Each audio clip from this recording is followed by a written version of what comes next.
তখন তার মা বলল, শোনো বাবা, মহান আল্লাহ তাআলা সন্তুষ্ট হয়ে যে খাবার আমাদের দিচ্ছে তার উপর আমাদের খুশি থাকা উচিত। অতিরিক্ত কিছু চিন্তা করা আমাদের জন্য উচিত হবে না।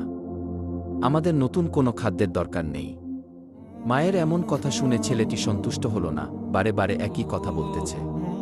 তখন তার মা বিরক্ত হয়ে বলল, তোমার যা ইচ্ছা তাই করো।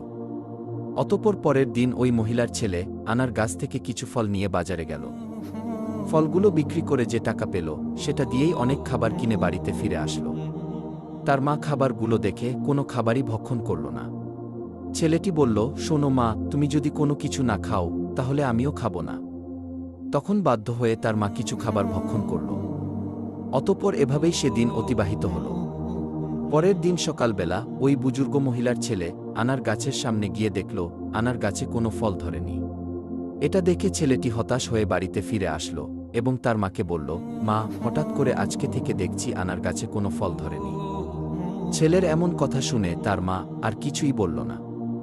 অতঃপর এভাবেই 3 দিন অতিবাহিত হয়ে গেল, কিন্তু গাছে কোনো ফল এলো না। অবশেষে তারা খুবই ক্ষুধার্ত হয়ে পড়ল। অতঃপর মা ও ছেলে দুশ্চিন্তায় এদিক ওদিক ঘোরাঘুরি করতে লাগল। এমন একটি সময় তারা দেখল একটি সুন্দর স্বাস্থ্যবান গরু তাদের বাড়ির সামনে দাঁড়িয়ে আছে। এটা দেখে মা ও ছেলে তাড়াতাড়ি তাদের বাড়ির সামনে আসলো। আল্লাহর হুকুমে তখন গরুটি কথা বলতে শুরু করল। গরুটি বলতে লাগল, আপনারা আমাকে জবাই করে আমার গোশত ভক্ষণ করুন। আল্লাহ তাআলা আমার গোশত আপনাদের জন্য হালাল করেছেন। অতএব হালাল গোশত খেতে আপনাদের আপত্তি থাকা উচিত নয়। গরুর মুখে এমন কথা শুনে মা ও ছেলেটি খুবই দুশ্চিন্তায় পড়ে গেল।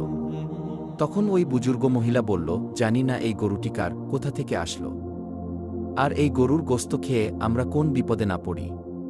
তখন ছেলেটি বলল, গরু নিজেই বলছে সে আমাদের জন্য হালাল। অতএব কোনো অপরাধ হলে তা হবে গরুর, আমাদের হবে না। মা, এই গরুটি জবাই করে আমরা গোশত খেয়ে ক্ষুধা নিবারণ করি, এসবই আল্লাহর ইচ্ছা।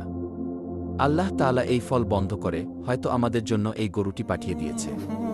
বুজুর্গ মহিলাটি ছেলের কথায় শেষ পর্যন্ত রাজি হয়ে গেল। অতঃপর গরুটি জবাই করার জন্য যখন গরুটির কাছে এলো, গরুটি তার ঘাড় মাটির সাথে মিশিয়ে দিল। তখন ছেলেটি একাই গরুটিকে জবাই করল।